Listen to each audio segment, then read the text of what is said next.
کسی نے درس کے دوران بھجوایا تھا. ہاں وہ کہتے ہیں کہ سورہ توبہ کی آیت 40 کی تفسیر کرتے ہوئے حضور نے ایک شیعہ انگریزی تفسیر کا حوالہ پڑھا تھا جی، جس میں یہ کہا گیا کہ یہ بات قابل غور ہے کہ اللہ نے اپنی سکینت آنسم پر اتاری اور ساتھی پر نہیں. اس پس منظر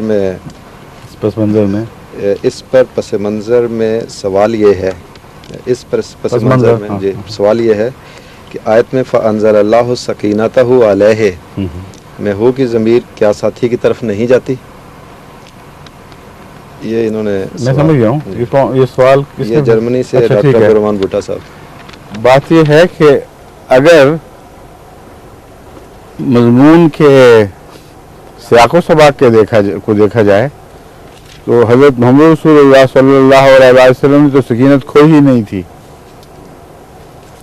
وہ تو سکینت عطا کرنے والے تھے. تو اگر محض آیات کے سیاق و سباق کو دیکھا جائے، موقع یہ ہے کہ غار حرا میں حضرت اقدس محمد مصطفیٰ صلی اللہ علیہ وسلم اور آپ کے ساتھی، قرآن کریم نے آپ کو آپ کا ساتھی فرمایا ہے حضرت ابوبکر. یہ جب پناہ گزین تھے تو دشمن غار کے منہ تک آ پہنچا اور وہ کھوجی جو قدموں کے نشان دیکھتے ہوئے وہاں تک لایا تھا، وہ ان سے کہہ رہا تھا کہ یہی ہیں، ورنہ پھر یا زمین نگل گئی ہے یا آسمان اٹھا کے لے اچک گیا ہے، اس کے سوا ہو ہی نہیں سکتا کہ کہیں ہوں.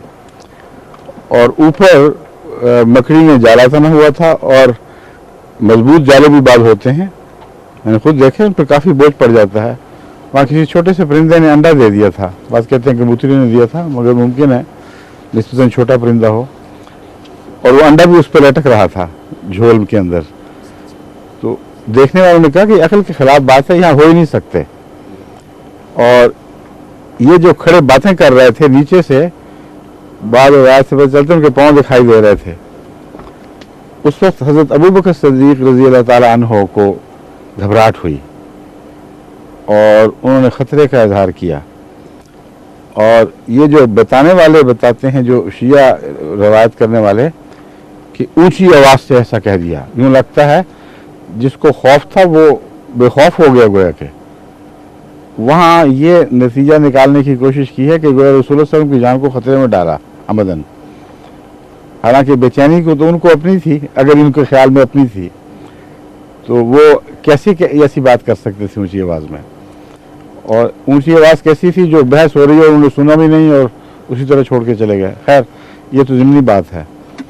سوال وہاں یہ اٹھایا ہے انہوں نے کہ اس کے جواب میں جب انہوں نے یہ کہا کہ کچھ کہا رسول اکرم صلی اللہ علیہ وسلم سے کہ خطرہ ہے کہ یہ ہمیں دیکھ لیں گے، تو اس وقت حضرت صلی اللہ علیہ وسلم نے مخاطب کر کے فرمایا لا تحزن ان اللہ معنا.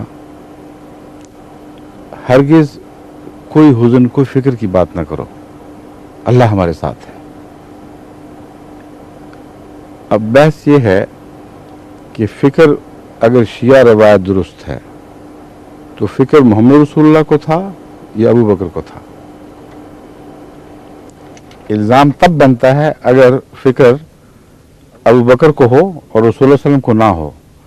اور جب رسول اللہ صلی اللہ علیہ وسلم کو فکر تھا ہی نہیں تو سکینت پھر رسول اللہ صلی اللہ علیہ وسلم پر کیوں اتری؟ پھر تو جو بے چین تھا اس پر اترنی چاہیے تھی. تو ہو کی ضمیر جو آزاد چھوڑ دی گئی ہے اس مضمون کے تسلسل میں، اس کا حضرت ابو بکر کی طرف پھیرا جانا بعید از عقل اور بعید از قیاس نہیں ہے.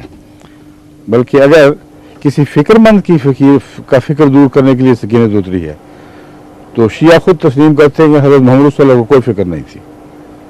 وہ تو فکر دور کر رہے تھے، وہ تو یہ کہہ رہے تھے کہ خدا ہمارے ساتھ ہے، گھبراؤ نہیں. تو پھر سکینت کا اشارہ حضرت ابو بکر کی طرف ہو سکتا ہے. انزل اللہ سکینت کا اشارہ حضرت محمد رسول اللہ صلی اللہ علیہ وسلم کی طرف میں نے پھیرا تھا، وہ ادب اور احترام اور برتر مقام کے لحاظ سے، اس پہلو سے کہ جو سکینت محمد رسول اللہ پر اتری وہ ساتھی کو بھی نصیب ہوگی. اور لا تحزن ان اللہ معنا کی طرف بھی میں نے اشارہ کیا تھا.